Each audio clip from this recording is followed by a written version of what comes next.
देखिए question number 6.4 का छठा क्वेश्चन हम ले रहे हैं। अब क्वेश्चन क्या कह रहा है, किसी वर्ग की भुजा की लंबाई ज्ञात कीजिए जिसका क्षेत्रफल 441 मीटर स्क्वायर है। ठीक है, क्वेश्चन बोर्ड पे लिखा हुआ है। वर्ग की भुजा निकालनी है, आपको वर्ग का क्षेत्रफल दे रखा है। साधारण से अपन को ये बात ध्यान रखनी है कि वर्ग की जब भुजा निकालनी हो और अपन को क्षेत्रफल दिया है तो पहले अपने सूत्र भी याद होना चाहिए कि वर्ग की भुजा का सूत्र जब निकालना होता है तो वो लगता है वर्ग की भुजा बराबर रूट क्षेत्रफल। ये वर्ग की भुजा ज्ञात करने का सूत्र है। ये वर्ग बनाया है, वर्ग की चारों भुजाएं बराबर होती है, यानी ये चारों भुजाएं जो आएगी वो बराबर आएगी। अपन को क्षेत्रफल दे रखा है, अपन को वर्ग की भुजा निकालनी है। तो क्वेश्चन के अनुसार हमारी भाषा हम लिखेंगे वर्ग का क्षेत्रफल बराबर 441 मीटर स्क्वायर। क्षेत्रफल हमेशा वर्ग इकाई में होता है। किसी का भी क्षेत्रफल हो, हमेशा वर्ग आयत कोई भी हो, उसका क्षेत्रफल हमेशा जो निकलेगा वो वर्ग इकाई में निकलेगा।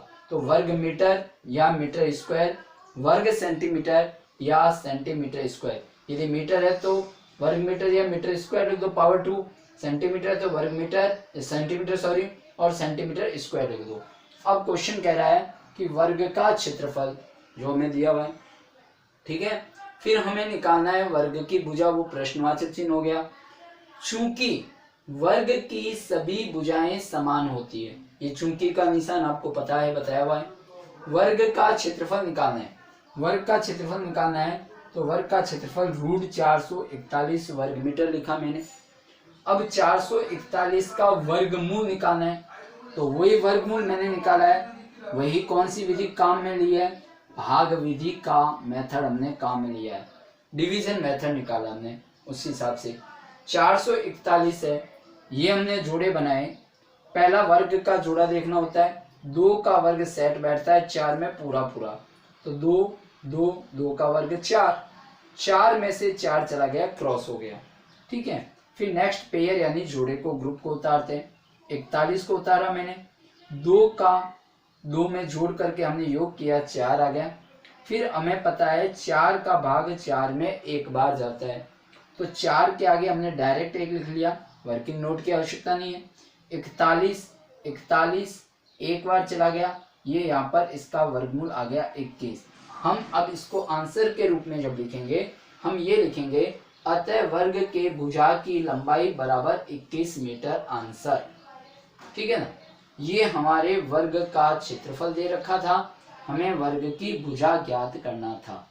तो वर्ग का जब क्षेत्रफल दे रखे, वर्ग की भुजा की लंबाई, क्योंकि वर्ग की चारों भुजाएं समान होती है, आपने एक लंबाई निकाल दी, इसका मतलब ये भी आपके 21 मीटर है, ये भी आपका 21 मीटर है, ये भी आपका 21 मीटर है और ये भी आपका 21 मीटर है। ये आपके पास वर्ग की भुजा आ गई। मान लो इसी क्वेश्चन में आपको ये पूछे कि वर्ग का क्षेत्रफल निकालो, भुजा दे रखी हो, कोई दिक्कत नहीं है। वर्ग का क्षेत्रफल जो होता है, आपको भी तो क्षेत्रफल दे रखा था, भुजा निकालनी थी, लेकिन मैं थोड़ा आगे ले लेता हूँ। वर्ग का क्षेत्रफल निकालना हो तो हमारा फार्मूला कहता है भुजा इंटू भुजा। तो भुजा इंटू भुजा मतलब 21 इंटू 21। अब 21 को 21 से जब आप मल्टीप्लाई करेंगे, वापस आपके पास वही 441 वर्ग मीटर इसका क्षेत्रफल आ जाएगा। क्वेश्चन तो हमारा यहीं तक है। मैंने आपको बता दिया कि यदि क्षेत्रफल दिया हो, भुजा निकालनी हो तो ये फार्मूला लगाएंगे, ये विधि लगाएंगे। और अपन को यदि वर्ग की भुजा दे रखी हो और क्षेत्रफल ज्ञात करना हो तो हम उसको किस तरह सॉल्व करेंगे, इस तरह से हम ये फार्मूला लगाएंगे और इस फार्मूले को लगाकर हम वर्ग का क्षेत्रफल भी निकाल सकते हैं। और ये 441 के बाद यहाँ लिखा जाएगा वर्ग मीटर, लेकिन यहाँ केवल मीटर लिखेंगे क्योंकि लंबाई जो भी है वो मीटर इकाई में आती है, क्षेत्रफल हमेशा वर्ग इकाई में आता है।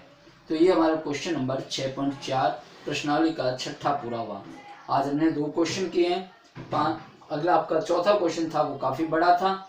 ये छठा क्वेश्चन है, छोटा क्वेश्चन है लेकिन अच्छा क्वेश्चन है, परीक्षा में आने लायक क्वेश्चन है, इसलिए इस पर भी आप प्रैक्टिस बराबर करते रहें। मैं बार बार कह रहा हूँ, गणित के अंदर प्रैक्टिस ही सब कुछ है, इसलिए प्रैक्टिस आप जितनी ज़्यादा करोगे आपकी उतनी ही ज़्यादा अच्छी मैथ में तैयारी होगी। इसको आराम से समझकर देख लें, नोट कर लें और कहाँ कौन सी कोई प्रॉब्लम है उसको भी अपने माइंड में देखकर उसको दोबारा प्रैक्टिस करते हुए उसको दूर करने का प्रयास करें। ओके।